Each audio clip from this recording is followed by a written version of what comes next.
You already finished cooking? Mmm, smells delectable. I'm truly thankful whenever I can enjoy a proper meal like this.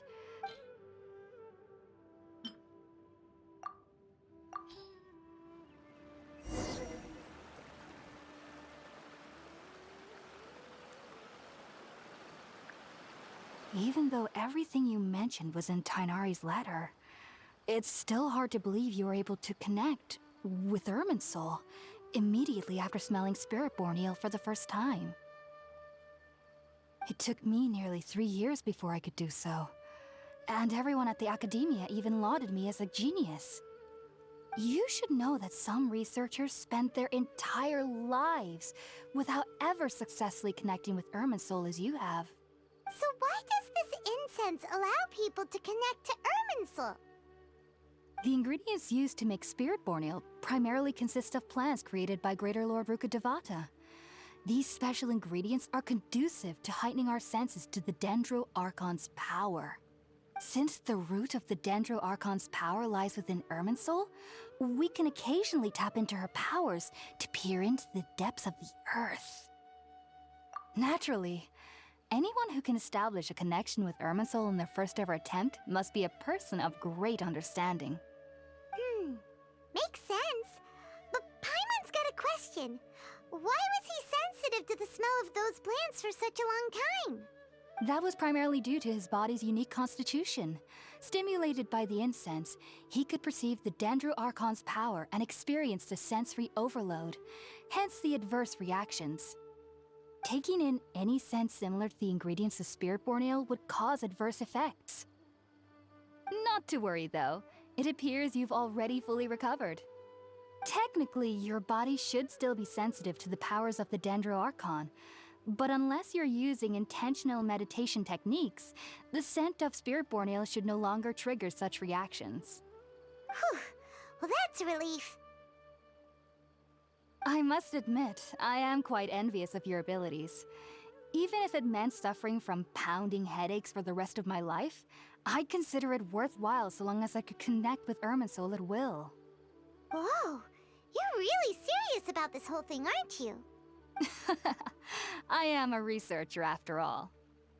As a member of the Ritaoist Darshan at the Academia, my main area of research is the stars and their connection to the fate of living beings. But there is still so much we don't know, especially regarding the mysteries that lie in the starry skies. Which is why I must turn to the all-knowing Irminsul for answers. If only my perception wasn't so limited.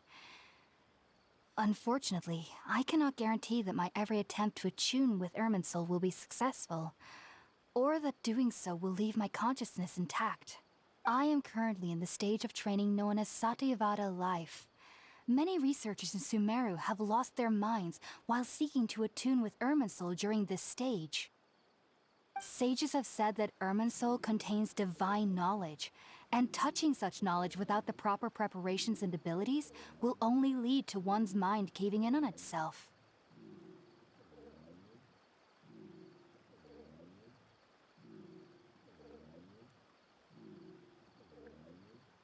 That's why we meditate alone. We need to ensure that our minds will be calm while minimizing the possibility of involving anyone else. Whoa, so knowledge from Irminsul can be super dangerous. Aren't you afraid of the risks, Hypatia? Of course I do. Especially during nights that are pitch black with no moonlight, and dead silent without even the sound of insects. However, I've been feeling better as of late. I don't get as scared anymore knowing that I have a little neighbor living nearby. I believe that being able to see them is a sort of blessing from the Dendro Archon. But what's strangest of all is that they're clearly an envoy of the God of Wisdom herself, and they have the curious power to make people dream. What's so strange about that? It doesn't sound so out of place for a divine being, does it? Well, it's strange because nearly nobody in Sumeru can ever dream. Oh, is that true?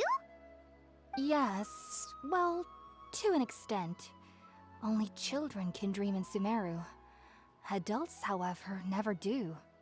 The sages say that wisdom implies rationality, But that which occurs in dreams is often neither rational nor logical. Yes, if one struggles with anxieties, those emotions could influence their dreams. The fact that the people of Sumeru do not have dreams is seen as a blessing by the sages. They believe that Greater Lord Rukkhadevata, the god of wisdom, is keeping us away from the foolish delusions you encounter in your sleep. I was born into a family of scholars in Sumeru City. Ever since I was a child, my parents would always tell me that I'll know I've grown up once I stop dreaming. I studied hard, enrolled as a student in the academia, and went on to become a researcher. Sure enough, I never dreamed again. But then, on the day I scared the little Aranara, I suddenly saw a dream again. It was incredible. Though I don't exactly remember what I saw, I clearly recall the feeling. I suddenly felt like I was a child again. Back then, I was foolish and ignorant as any youth would be, but I was free of fear. Maybe dreaming isn't as bad as we've made it out to be. Just be sure not to speak of this if you travel to Sumeru City. They'll look at you as if you've lost your mind. So, do you have any thoughts about the things he saw when he connected with Irminsul? Sorry, I'm afraid I don't have any answers as of now. All I can say is that what you saw is a memory contained within Irminsul itself. World forget me. What could that possibly mean? If only I could ascend past Satyavada life and begin Paripurna life, I might have some more answers for you. If you two are ever in the area again, please be sure to come and see me. There's no need to be thanking me. You two are my saviors. Besides, I'm already looking forward to tasting some more of your cooking. Now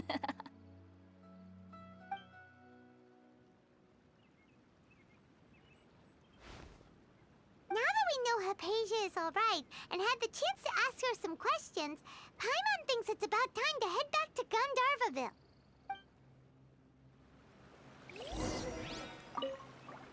Heading out, I see? If there's anything else you'd ever like to ask about, even though that little neighbor of mine was able to induce a state of dreaming, I doubt they were able to control the actual contents of the dream. The end of your dream seemed quite terrifying. Perhaps there's something that's troubling you deep inside? Not to worry, though. I'm sure you'll be able to handle whatever comes your way in the real world. As someone from Sumeru who cannot dream, I needn't ever worry about nightmares. But lately, I've started to feel that I'm somehow missing something without dreams. It's a little hard to explain. Heading out, I see? If there's anything else you'd ever like to ask about, you know where to find me. Sumeru researchers use Spirit-Born Ale to assist them in connecting with Irminsul to extract knowledge from it. Though the process can be risky, we believe that the knowledge gained is worth it.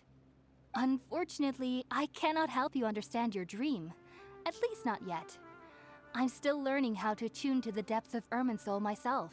I hope that I'll be able to ascend past Satyavada life and gain deeper insights. Heading out, I see? If there's anything else you'd ever like to ask about, you know where to find me. I've heard local children here in the rainforest speaking of fairy-like creatures.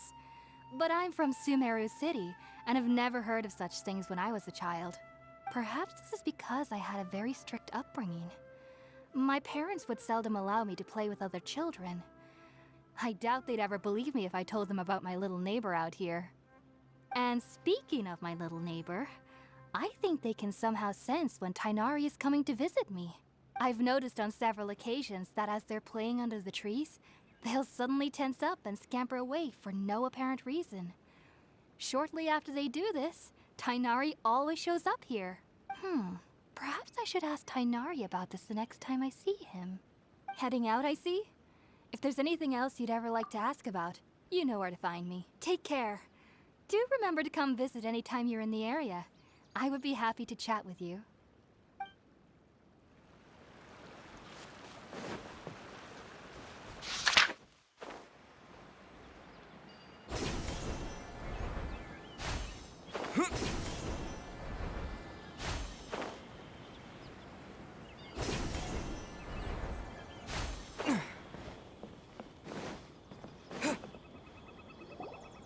Think about it, Tighnari. Refusing to join is tantamount to burying your head in the sand. I understand that you're a forest watcher and that it's your duty to combat the effects of withering zones, but isn't it evident that such work is not a lasting solution to the problem? As Sage Kage clearly stated, your presence and guidance in Sumeru City is pivotal in finding a cure for Irminsul. How could you possibly refuse? Keep your emotions in check, Ghulam. Let's at least listen to Tighnari's reason for declining. We're here to invite him to the Academia, not to cause a scene. Sage Kage, I am truly honored that you came here in person, but I'm afraid I must still decline your invitation. I am merely a forest watcher. How could the great minds of the Haravatat have any need of someone like me? Well, it turns out that your refusal letter had some implications on your master's reputation. He is a renowned sage of the Immorta, after all. So now I've come here in his stead. I see. Huh. And I figured that given his temper, he would come here and berate me personally. Tighnari, your master is an integral part of this effort, and now he requires your assistance. And what exactly does my master need of me, Sage Kage?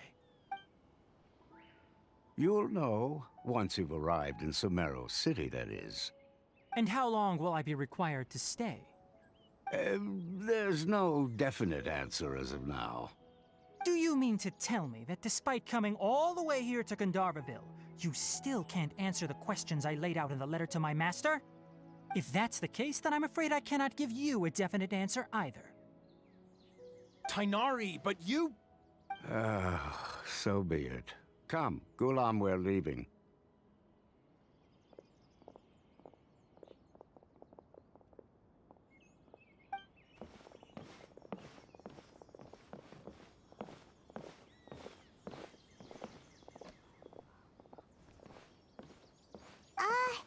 Tighnari, what was that all about? It's nothing. Some people from the Academia wanted me to go to Sumeru City to assist them with a project, but I had to refuse on account of all my responsibilities here. But all that can wait. How did things go with Hypatia?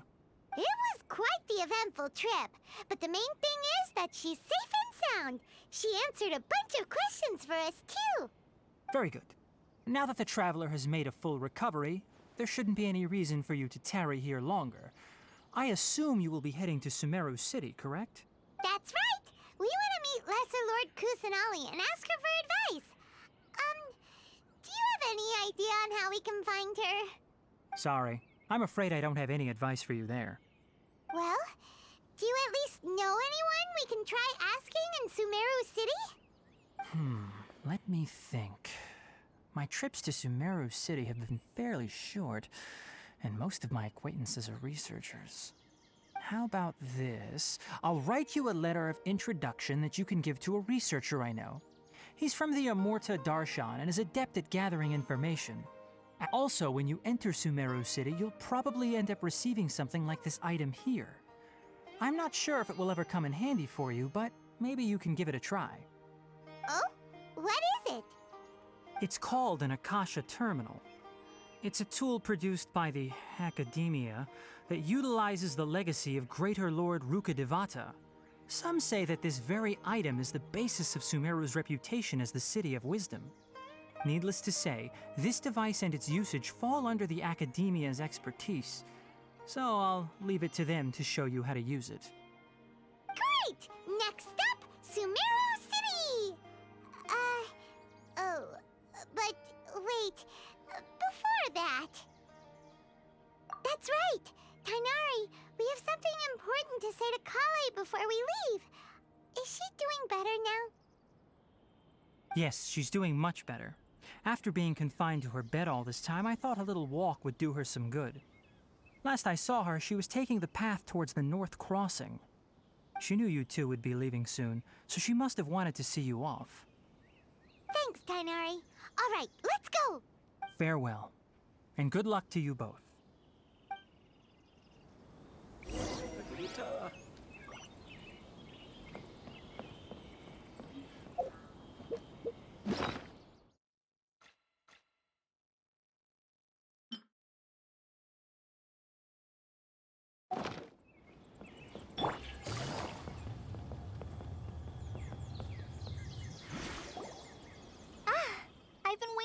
you two.